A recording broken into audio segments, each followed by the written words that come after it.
Are you ready to learn about the gross and nasty habits of medieval people? From shocking laundry practices to awful living conditions, we'll take you on a tour through the shocking and often disgusting hygiene of medieval people. Let's start the video. As we step into the world of medieval hygiene, we're immediately struck by the absence of bathing. In the Middle Ages, bathing was not a regular practice for most people. Many people only bathe a few times a year.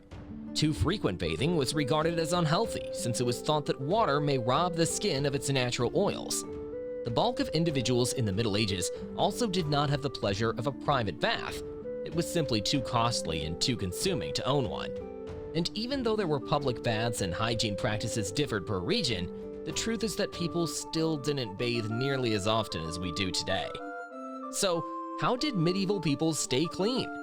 Well, quite simply, they used a variety of substances, including oils, ointments, and fragrances, to mask the smell of sweat. Without regular bathing and the use of deodorants, many people in the medieval period had bad body odor. These ingredients, which were frequently made with herbs and spices like lavender, rosemary, and thyme, assisted in masking the odor. Trotta of Salerno, a writer from the 12th century, even advised those with exceptionally bad smell to wash themselves with a cloth dipped in wine that had been cooked with bilberry leaves or bilberries themselves. Yikes, that doesn't sound refreshing at all. To clean their teeth, people often turned to a mixture of ashes, charcoal, and honey, or even urine, which contained ammonia. Gilbert the Englishman, a 13th century doctor, had some advice on how to keep your teeth clean. Gilbert suggested using powders produced from plants like marjoram or mint to brush your teeth. But beware, using hot spices could potentially cause your teeth to deteriorate, he advised. Gilbert also advised using a dry linen cloth to wipe your teeth after eating to avoid food from clinging to them and creating bad bacteria that could cause decaying teeth. Yes, you heard correctly. Even the best dental advice throughout the Middle Ages recommended using cloth and herbs to scrub your teeth, and we thought modern dentistry was bad. Welcome to a period when washing the laundry was a laborious duty that the majority of people tried to avoid as much as possible. Laundry was not something that was frequently done in the Middle Ages. The luxury of changing into clean clothes more frequently may have been available to the wealthy, but for the poor, laundry was stored up and done once a month, possibly even once every few months. Particularly outerwear was not routinely washed. Instead, dirt and dust were simply removed by shaking or beating it with a brush or a bundle of twigs, and then the item was reused until it could be washed. No wonder lice and other parasites were very common to appear on one's clothes. When it was finally time to freshen up their clothes, medieval folks were forced to use truly overcomplicated methods.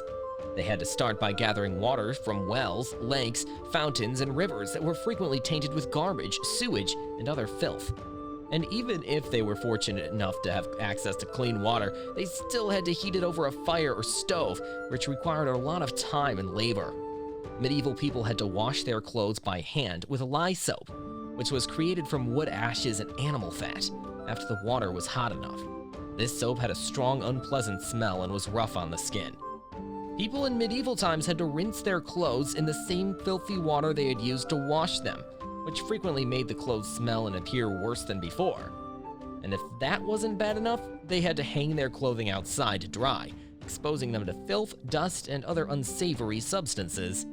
So the next time you complain about doing your laundry, just remember, it could be a lot worse. You could be living in the Middle Ages. However, not everything in medieval times was filthy and disgusting. Hand washing became a symbol of affluence and power. Both monarchs and commoners washed their hands before and after meals, since it was seen as a sign of decency and respect. Particularly considering that they frequently ate meals without spoons, forks, or knives, a 13th century medieval text, La Constance de Table, even instructed individuals to let your fingers be clean and your fingernails well groomed, as a sign of politeness and good manners. Improved hygiene practices extended beyond just hand washing. Doctors also recommended their medieval patients to wash their hair at least once every 3 weeks with water and herbal solutions. To keep their hair looking and smelling good, people would comb it daily and sometimes use special powders made from ingredients like rose petals. Even with somewhat hygienic hand and hair washing customs, the living conditions in many medieval homes still had fairly unsanitary living conditions. People were forced to use latrines or chamber pots to relieve themselves because the majority of houses lacked indoor plumbing. Ordinary medieval people had to use grass, straw, moss, or hay in the absence of toilet paper or other types of paper. Their Asian contemporaries, on the other hand, were already utilizing toilet paper. Human waste was frequently applied to the ground as fertilizer. Nevertheless, even though it was against the law, trash was still sometimes dumped in rivers or on the streets. Night soil collectors went door to door in bigger communities to gather human waste, which they then dumped in the countryside. Many homes also lacked adequate ventilation. The houses had few windows, if any, and little access to fresh air. The air within was frequently contaminated by smoke from cooking and heating fires. People found it difficult to breathe, which put them at risk for respiratory issues. Food preservation practices were also pretty nasty. People had to rely on different techniques to preserve food, such as drying, salting, and pickling, because they didn't have access to refrigeration. But these techniques weren't always successful, and people frequently consumed rotten food. Medieval people also had a different understanding of germs and disease transmission as we do today. When preparing food, they frequently employed pretty unsanitary techniques. For example, they prepared dinner with dirty utensils and used the same knife to cut raw and cooked meat. But perhaps one of the most nasty, filthy areas were their mattresses. Because straw beds were somewhat pleasant and offered insulation, many medieval people slept in them. However, these beds could also be a breeding ground for bedbugs, fleas, lice, and rats. Despite this, many peasants did not regularly replace the straw within their beds, allowing the bugs and vermin that were attracted to the straw to remain there for extended periods of time.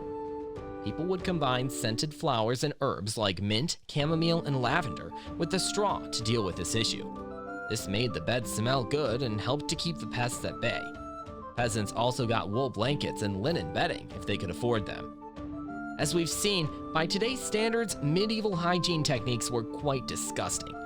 However, it's crucial to keep in mind that given their access to resources and information at the time, individuals were doing the best they could.